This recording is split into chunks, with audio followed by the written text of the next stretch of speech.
Good morning and welcome to the OK Grognard Show. It is Monday, May 25th, 2020, 9:30 a.m. Central in beautiful Lake Geneva, Wisconsin. Hope everybody's going to have a safe and honor-filled Memorial Day. Red Barn Games is in the stream chat. Thank you very much for the greeting. Appreciate it. I hope you're going to have a good day too. Maybe get the grill out, put on some steaks and some brats, and have yourself a big old meal of meats. I'm definitely going to have some beef later and probably cook up some dogs, I think. I've got some old Wisconsin Red Hots in the fridge, thawed out and ready to go. Red Barn says barbecue chicken, sausage with pepper and onions and some burgers. Yeah, that's doing it right. No doubt about it. That's fantastic. Yeah, I wonder if Frank's is open over there. Over there today. He's probably going to do some business if he's open. Hope he's staying safe. I'll tell you something, Lake Geneva is pretty packed. Of course, the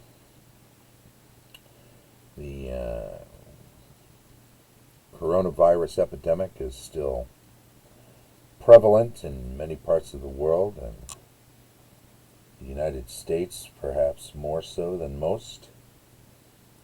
And there are places that are beginning to reopen around the United States, places that were relatively safe. Wisconsin was fairly low on the list of places that were having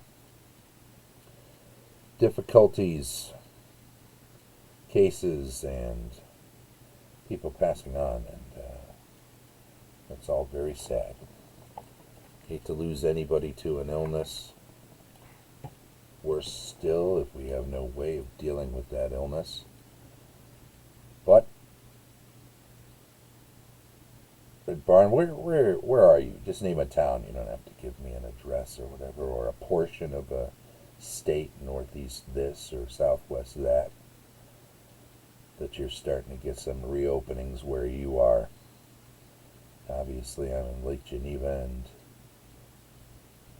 drive-through barbecue, upstate New York. There you go. Nice. Yeah, there's a lot of good food in the Northeast and upstate New York. Man, oh man. I know, of course, New York City has had, being a major hub, major influx point into the United States, has had more trouble than most. Overwhelmed hospitals, and we've avoided that sort of thing here. But I gotta say, I'm a little concerned. People shoulder to shoulder down by the various businesses at the lakefront in Lake Geneva, and very few masks in evidence. I haven't gone down there myself, but the Geneva Shore Report people have been posting videos, several yesterday. They video and post up every day on Facebook, and I believe they post some other places too, Twitter, whatnot. And the videos I'm seeing from people out and about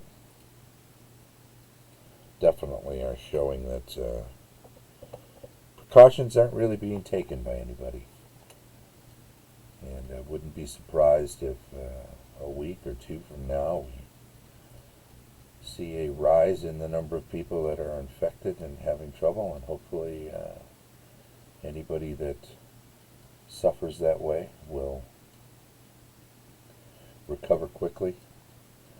I'm seeing a fair number of Illinois license plates, but I'm seeing plenty of Wisconsin plates here.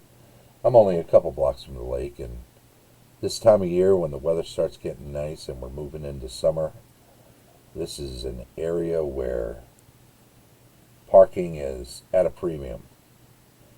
I'm not seeing it as heavily crowded as I would have expected last year or the previous 7 years that I've been here. Most times, those days, by mid-morning, you couldn't get a parking spot within three blocks of the lake. But that's changing a little bit this year. I'm seeing spots open up over the course of the day, and other people move in. So people are coming and going. They're not spending an entire day here, apparently. I see Grail Knight is actually lurking around in there. Hey, Grail Knight, make sure you post up in the stream chat. I know you're a follower now, and thank you for following. I saw that a little earlier today. I should let you know and let everyone know who might be listening that if you're a follower of the Twitch channel and you post during a live stream in the stream chat, you're automatically entered in for our weekly giveaway. Kefa Paint Studios was the lucky winner from last week. I just let him know a little earlier. Hey, there you are, Grail Knight. Good morning to you, too. Kevin Fannin, who's been doing a miniatures painting stream on his own channel, Kefa Paint Studios, Kefa, all one word, Paint Studios. Good channel.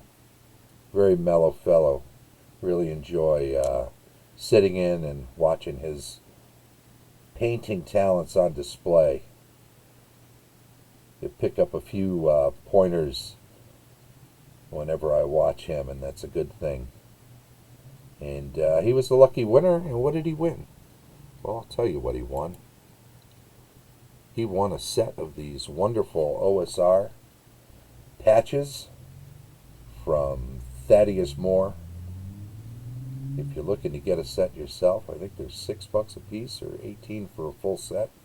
He'll mail them right out to you.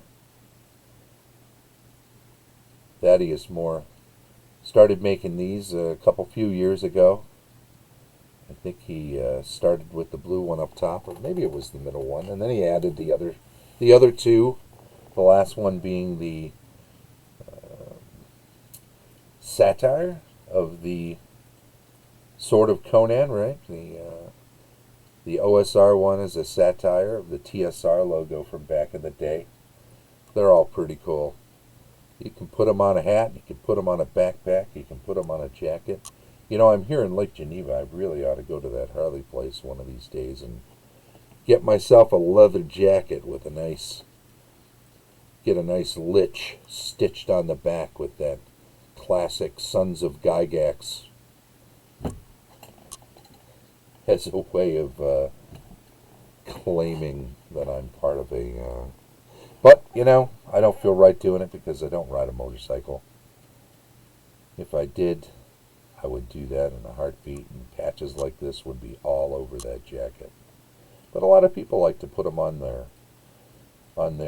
gaming book bag, on their backpack, stitch them on a jacket, stitch them on your hat.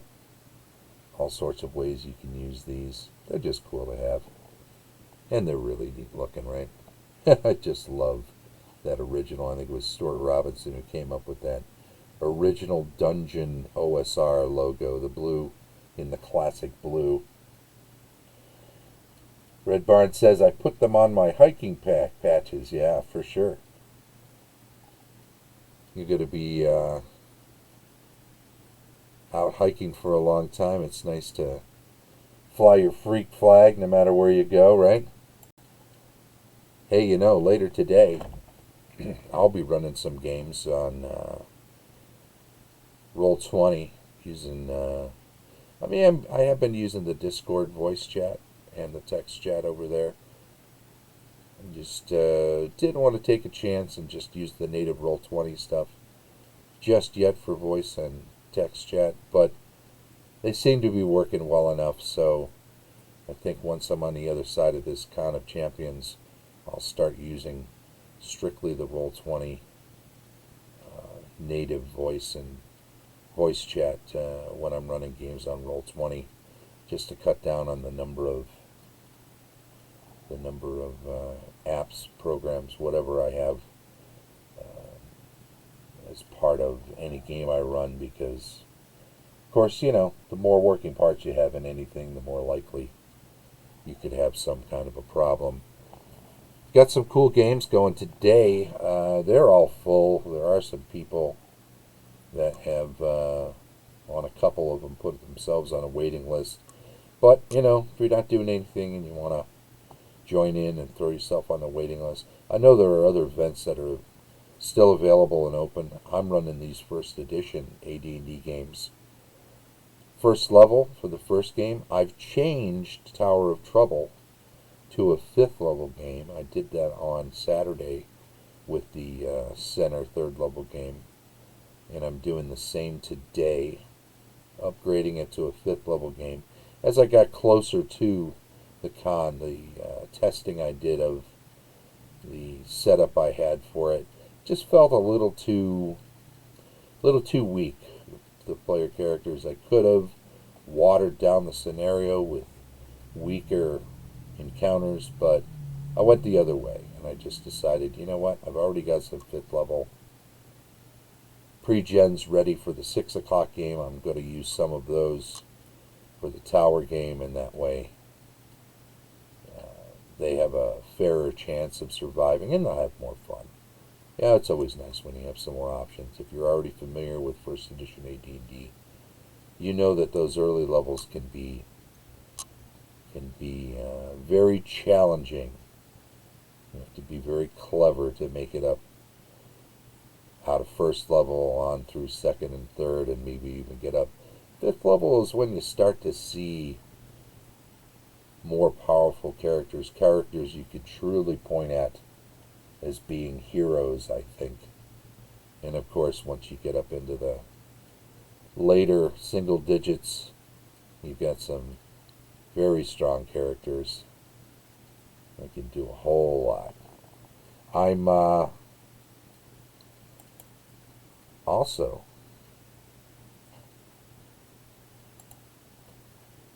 going to run down the schedule here for the rest of the week. Of course, today is the weekly news and giveaway. Tomorrow, cartography and world building. Grimwald campaign discussion. That's a first edition AD&D campaign discussion. Will be on Wednesday. It translates to just about any campaign if it's a medieval fantasy setting. Thursday, we'll do some crafting and painting. I'm working on painting up some catapults, and I should be finishing those up this week. Building virtual tabletop adventures on Friday. Building adventures, but with an eye toward using them on Roll20. We do a running review from a DM perspective of an animated short, like a Saturday morning cartoon, on Saturday. This week we're jumping into the first season of Conan the Adventurer. Of course, we have to keep the sound down, so we're not violating any copyrights. But visually, these are very cool. And they're a lot of fun to check these things out nostalgically, while also allowing the images to inspire us for games we might be running down the line. On Sunday, we will continue with the rules retrospective. We've been looking at David M. Prada's 2006 2.2 version document of initiative and combat steps used in, he calls it Advanced Dungeons and Dragons, and doesn't make the distinction, but it really, source-wise, cuts off at 1986 with the Wilderness Survival Guide. So it's really about first edition D&D initiative and combat. We touched on distances for encounters when you run into baddies out in the wild or down in dungeons. Started running your first streamed campaign, or you start running your first streamed campaign next Friday, November 5th. Red Barn Games. Very good. Well, I'm a follower, so you know that I'll be getting a... Oh, you know what? Look at this. We didn't have... we weren't added as friends just yet. Now we are, so we're good to go. But I should Grail Night while I'm here too. Yep, there we go. Done and done. Red Barn Games, Friday, June 5th. We'll be streaming his first campaign game. Yeah, right on. Definitely, here we go. Well, yep, there we go. Got a follow on you now, Red Barn Games. 58 followers so far and rising all the time. That'll just keep going up. Once you start streaming games, it takes a while. I think I'm at 87 followers now, and I've done close to 70. I think I'm coming in on 70. I've been streaming every day. Now, of course, my streams are in the morning. Not always a lot of people around that can jump in and follow and jump in the stream chat. I'm not particularly concerned with having one of those big channels with lots of followers. But I'll tell you what, if you're running games in the evening, you'll get a lot more eyes on you than I'll ever get doing these little morning shows. As I've mentioned to people before, the main reason I do this little stream in the mornings is just so I can keep track of what day of the week it is. It's been tough during the lockdown. Had to find something to do to stay busy. And this has been a lot of fun.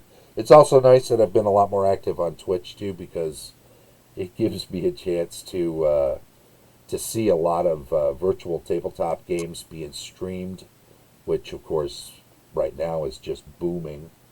Everybody who wants to get some games in has been playing online for the most part.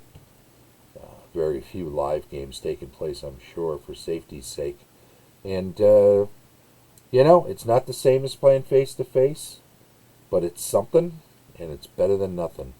What's the old saying? A day of okay gaming is better than a day of not gaming at all. You got to roll some dice, even if they're part of a dice roller built into a virtual tabletop.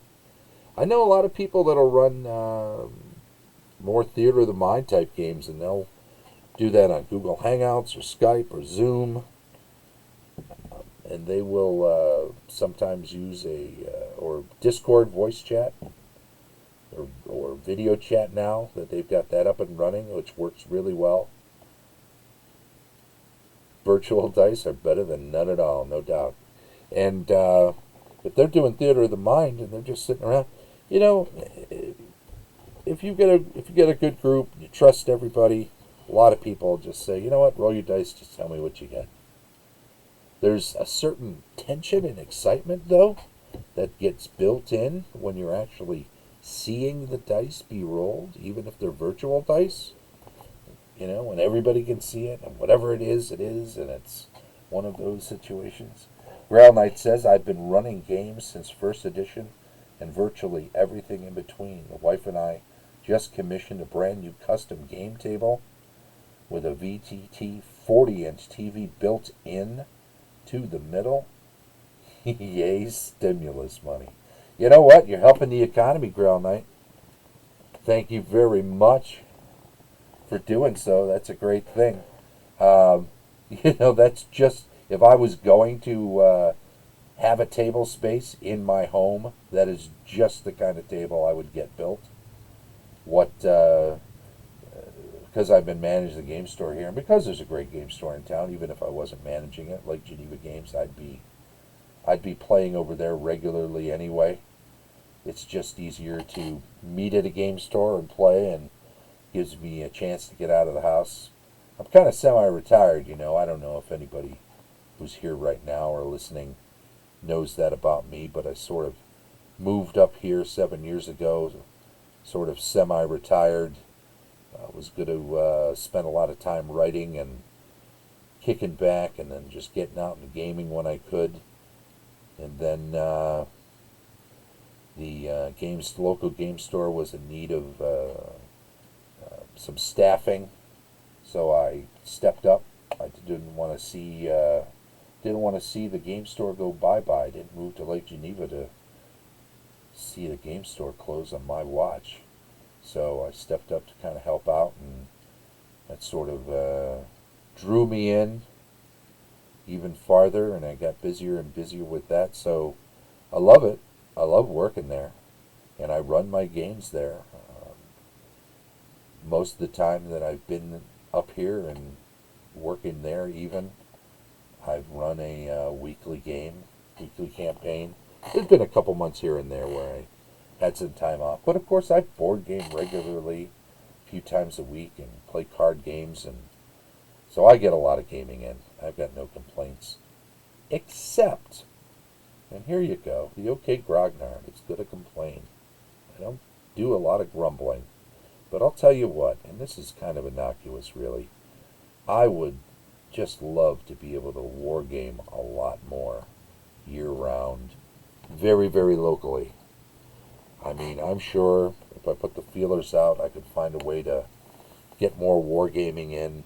But I didn't mind driving an hour up toward Milwaukee or down toward Chicago, down into my old stomping grounds of Mount Prospect, where Games Plus is there with a huge game room and plenty of wargamers. Great selection. Help them out. They're doing curbside pickup. If you're in the area of Northern Illinois and can and need any gaming supplies, definitely check out Games Plus. But wargaming is scarce, and I would love it if I could get more wargaming in. If anybody knows me well enough, they know me as somebody who, when I go to game conventions, tend to focus mostly on the wargaming because it's the one time that I can usually find lots of war games being run that I can join in on, or when I can run war games and be assured that I'll have enough players to pull it off. So I could do more around here if I was a GW player. I don't have anything against GW. I've played a number of times over the years, and I particularly like Games Workshop Lord of the Rings models. I've bought more than a few of their miniature line products because of to use them around the D&D table. There's a lot of good stuff there. Goblins, their goblins are really cool. And if you're looking for light to medium horse for a war game or to use at the RPG table, those Riders of Rohan just look fantastic. And, all of them do. But those in particular I really liked. We've been meeting in person with the same group for over 15 years, says Grail Knight. That's great. It's about 3 weeks out from being done, and I'll share the pictures when it is in place. Oh, absolutely. And set up a camera. Get yourself that free OBS software and stream those games when you run them. Single cam, pointed at the DM across the table. Even if you can use a second window on the stream to show what's on your virtual tabletop, which will be projected from a laptop, I assume, or from a computer you're using while you're playing. So it's easy enough to do. Set it up, let it run, see how it goes. It's I know some people don't fear the idea that their stuff won't look polished enough to entice people, but that's not what it's about. It's just fun to have a record of games that you've played. Your players will probably all enjoy it. They might feel a little groggy about it early on, but I think you'll find after a game or two, they just don't even. It doesn't even matter. It's like having another friend in the room. It really is, because the people that are watching these streams, they're of a like mind. They're gamers. They're not rooting against anybody. They're looking to supplement, to scratch an itch they can't scratch because they don't have a game going on themselves at the moment. So, or they're looking for ideas, looking for things that you've shared at your game table that they can transfer to their own game tables. So don't think of it as streaming well under any kind of judgment. Think of it as streaming to help other people so that, you're giving people tips. Oh, cool. That's great to know, Grail Knight. And what do you say there, Red Barn? I've been playing a fair number of Age of Sigmar Warhammer on Tabletop Sig. Oh, yeah. I wish I could get Simulator to work on my system. My system's just... it's weak. I don't play video games. I'm really a tabletop gamer and virtual tabletop gamer now. So I really don't have a system that's equipped to handle things. And for some reason, Tabletop Simulator just crashes all the time. You know what I do get to do is use Tabletopia just straight up, not through Tabletop Simulator. For some reason, that works fine enough for me. I've even got a subscription over there. But I did not see any Age of Sigmar Warhammer on that. And so I think that's exclusive to Simulator. So, otherwise I'd give it a go. Like Age of Sigmar. It's pretty fast, right? It's quick rules, fast play, good medieval fantasy sort of fast-paced war game. And that's always fun, pushing lead and or plastic around the table. We used to say pushing lead all the time, but of course it's been a long time since figures were made out of lead. Frostgrave is another quick one. Red Barn, I've got the Frostgrave books. I was just looking at them the other day. I picked up the main book, and I also picked up I got a number of Osprey books because I used to play Field of Glory back in the day, and I loved some of these, especially by Daniel Mercer. Some of these smaller one-off wargaming rules, medieval wargaming rules, Lion Rampart, and of course he did a fantasy version with Dragon Rampant. He also did Dux Bellorum, which is Arthurian wargaming rules, AD 367 to 793. And somebody else, Andrea, I'm going to butcher this name, Silfogoi, Sfiligoi, of Gods and Mortals, mythological wargames rules. And then Skirmish War Games in the Crusades, Outreamer, Faith and Blood, Jamie Gordon. So I've got a handful of the smaller, and I've got the little hardcover for Frostgrave, and I'll definitely get a chance to play some of those someday. It's why I got them. I knew if I didn't get them when I got them, someday they'd be super expensive to grab on eBay. So I picked them up while they were still in print. But the last few years, too busy to get much new gaming in. But like I said, I played DBA, DBM, Hordes of the Things. Those are all from the Bob Barker School of Wargaming out of UK, right? And then games like Field of Glory. Of course, I go back to Chainmail. That's when I started playing before D&D came on the scene. I was a Chainmail player for a couple of years. And that's the one that I play at least 2 or 3 games of every year at GaryCon. And when I get a chance in between, I'll squeeze in a game of Chainmail here or there. Anyway, I think we're pushing our time limit here. So I'm just going to say thanks to you for stopping in the chat. I will get both of you into the week 9 drawing and get you on the list for that. That'll be announced, of course, next week. Same bat time, same bat channel. Red Barn Games and Grail Knight. And if you're over on the YouTube, as old people say, Always add that article. Please do subscribe. Give us a thumbs up, a thumbs down. Give us some feedback. Any which way, we're always happy to get it. Yep, every week, Red Barn Games, we have a followers list on Twitch, of course, and any of our followers who chime in during the stream, in the stream chat, are automatically entered to potentially win those. That's how Kevin won those patches, by being entered in last week.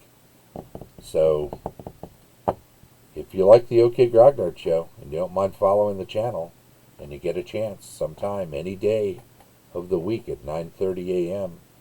to join us and chime in on the stream chat, just know you'll be automatically entered. Thank you, Grail Knight. Pleasure. Take care. Red Barn Games, thank you too. And everybody, you just have a great day and a good week. Stay safe. Have an honor-filled and safe Memorial Day. Eat some food. Play some games. Catch you soon.